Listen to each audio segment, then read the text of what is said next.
वंदे मातरम साथियों, मैं डॉक्टर हरे कृष्ण शर्मा आज आपके बीच में एक विषय लेके आया हूँ। सृष्टि आरोग्य धाम ट्रस्ट, इसकी आवश्यकता हम लोगों को बनाने की क्यों पड़ी, तो इस विषय पे आज चर्चा करेंगे।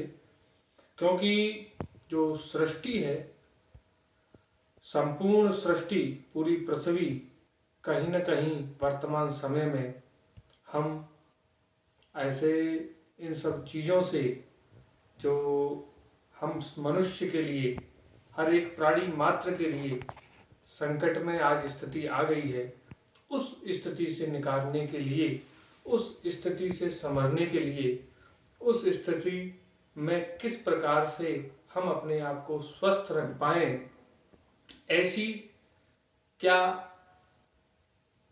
योजना हम सबकी होनी चाहिए, इस विषय पर चर्चा करने आए हैं। आवश्यकता क्यों आ गई आरोग्य की? अगर हम हजारों वर्ष पूर्व जाएं, ऋषि परंपरा थी, तो हम लोग इतने अस्वस्थ नहीं पड़ते थे। लेकिन वर्तमान स्थिति अगर देखें तो आज देश का बजट जो है, प्रतिदिन स्वास्थ्य बजट बढ़ता जा रहा है। प्रतिदिन देश में अस्पतालों की संख्या बढ़ती जा रही है। तो जब हम इतने डेवलप हो गए, अब हम इतने आगे आ गए, टेक्नोलॉजी में बहुत आगे आ गए, हर क्षेत्र में हम अग्रणी हो गए, उसके बावजूद भी स्वास्थ्य की व्यवस्थाएं इस प्रकार की क्यों? हमको स्वस्थ होना चाहिए था, बजट कम होना चाहिए था देश का, देश में लोगों की अस्वस्थ होने की क्रम कम होना चाहिए था, बीमारियां कम होनी चाहिए थी, लेकिन वो बढ़ क्यों रही हैं? हॉस्पिटलों की संख्या क्यों बढ़ रही है?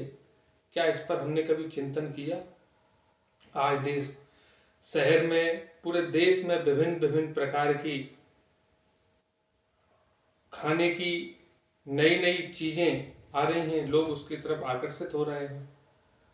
फास्ट फूड में भी नई नई वैरायटियां, जो हमारे यहाँ आयुर्वेद में विरुद्ध आहार बोलते हैं, आप देखेंगे बाजार में जाएंगे, आपको विरुद्ध आहार के अलावा और कुछ मिलेगा ही नहीं। तो मूल बीमारी का कारण क्या है? हमारा आहार। चाहे वह नेचुरोपैथी की बात हो, आयुर्वेद की बात हो, आहार जहां हमारा बिगड़ा, वहीं हमारा स्वास्थ्य बिगड़ा। और स्वास्थ्य जैसे ही बिगड़ा तो हमारा पूरा तंत्र बिगड़ा। इसलिए अगर हमको जीवित रहना है और स्वस्थ रहना है, तो हमें प्रकृति की ओर लौटना पड़ेगा। जब हम प्रकृति की ओर लौटेंगे, तब कहीं जाके हम स्वस्थ हो पाएंगे। क्योंकि आज हमने जो 5 तत्व थे, अग्नि, जल, वायु, आकाश और पृथ्वी, वह सारे तत्व हमने अशुद्ध कर दिए, और इन्हीं तत्वों से हमारा शरीर बना है। जब ये तत्व अगर अशुद्ध हो गए, तो कहीं ना कहीं हम स्वास्थ्य की कल्पना नहीं कर सकते। तो हमें प्रकृति से छेड़छाड़ नहीं करनी, और हमें प्रकृति की तरफ लौटना है, तभी हम अपने जीवन को काल के कपाल से बचा सकते हैं। अन्यथा आज देश में क्या स्थिति बन रही है, वो बताने की आवश्यकता नहीं है, आप सभी भली भांति परिचित हैं। इसलिए देश में सृष्टि आरोग्य धाम की स्थापना का, ट्रस्ट बनाने का हम सब लोगों ने संकल्प लिया, और इसी उद्देश्य के साथ, चाहे वो नशा मुक्ति का अभियान हो देश में, या पर्यावरण का विषय हो, या हमारी जैविक कृषि का विषय हो, चाहे जीव जंतुओं की रक्षा का विषय हो, विभिन्न विषयों पर सृष्टि में जो भी विषय जिससे सृष्टि में रहने वाले लोगों को क्षति पहुंच रही है, उन सभी विषयों पर हम सब आपके सहयोग से मिलकर काम करेंगे, तभी हम संपूर्ण सृष्टि को आरोग्यमय बना सकेंगे। क्योंकि हमारे यहाँ वेदों में भी कहा गया है, माता भूमि पुत्रोहम पृथिव्या। तो यह जो ध्येय वाक्य है, हमारी संस्कृति के, हमारे जो संस्कार रहे हैं, निश्चित ही हमें पुनः प्रकृति को लौटना पड़ेगा। तब हम कहीं जाके अपने आप को, आपको, पूरे गांव को, शहर को, देश को स्वस्थ कर पाएंगे।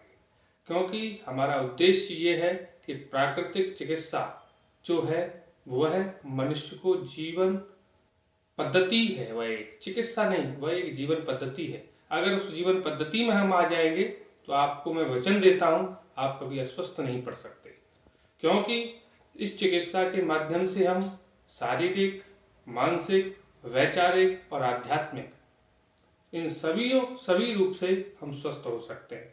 तो आइए हम इस विषय में लौटें और देश में गौ चिकित्सा, पंचगव्य चिकित्सा, गाय अपने आप में एक विज्ञान है, आज क्या देश की स्थिति है, तो हम इन सभी विषयों को लेके गौ माता के हम दूध से, गौ माता के गोबर से, गौ माता के घी से, गौ माता के मूत्र से, इन सभी चीज़ों से हम अपने आप को स्वस्थ बना सकते हैं।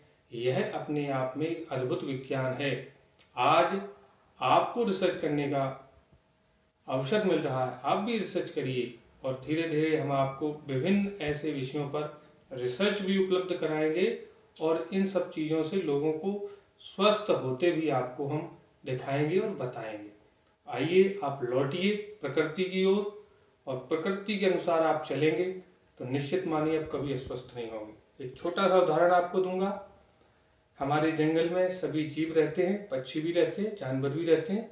जंगल में मनुष्य का पहुंचना कम हो पाता है, उनके लिए कोई हॉस्पिटल भी नहीं है, तो वो क्या चिड़िया कहीं हॉस्पिटल में जाती है क्या ट्रीटमेंट कराने?